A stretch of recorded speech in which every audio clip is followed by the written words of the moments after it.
Fannie Lou Hamer is the main character in a timeless story depicting courage, personal growth, and selfless dedication to social justice and equality. It is a story that is not only entertaining and educational, but it is a story that Dr. Billie Jean Young brings to Belize through a one-woman show to share with hundreds of young students and the public in general. Having had so many experiences in life, Dr. Young has penned several children's books, poems, historical plays, and essays, and today we found out just what her message is that she brings to Belize. Well, I bring the life of a Mississippi woman, an uneducated woman who chose to exert herself as a leader during the 60s in the civil rights movement. And in doing so, she heard a message about freedom, about registering to vote and becoming a full-fledged United States citizen. And so she began to exert and promote that message among her own people. She used song and scripture to in a place that was called the Bible Belt. She used it to educate people, to make people aware of their situation and help them to climb out of it. My message to people, I think the show's message, is that each of us has the capacity within us, women, to lead. We have to see where we are, see what the need is, and respond to it without fear, without trepidation. Respond to it in our best way. And who knows better than a woman what the situation is for people in general, for women and for children, because they are the caretakers of family. So they understand the situation.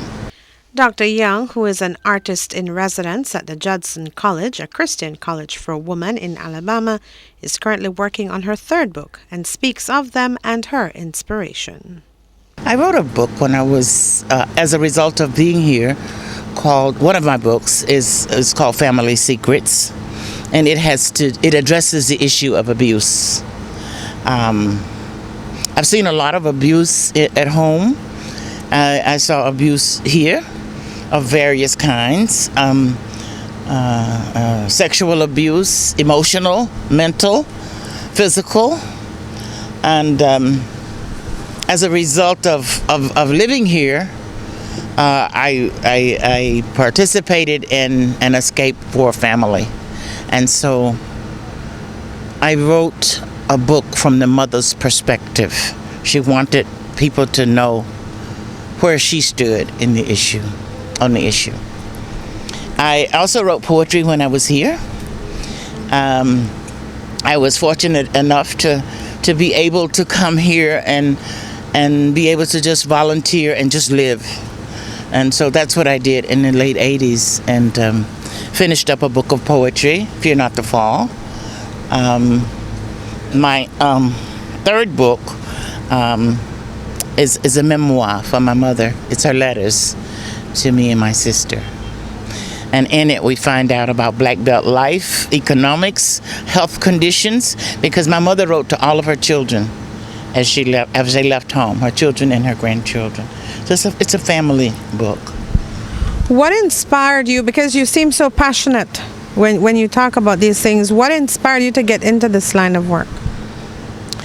Well, I've been writing since I was a child. I've been acting since I was a child. I am my terminal degree is in law. By the time I finished law school, I found out that I wasn't really that interested. It had been a challenge, and that was a good part for me, because you can always take the degree and move with it, and that's what I have done with it. In the process, I have been able to, although I had a family to raise, I have been able to use my art as an avocation. And in these last 10, 15 years, I have been able to actually develop my art and get paid for it. I used to feel a little guilty taking the paycheck because I enjoyed it so much. According to the executive director at Win Belize, Carolyn Reynolds, the session is being coordinated through the partnership of Win Belize and the U.S. Embassy, with support from Tropic Air and Pelican Beach Resort. Reporting for Love News, I am Renee Trujillo.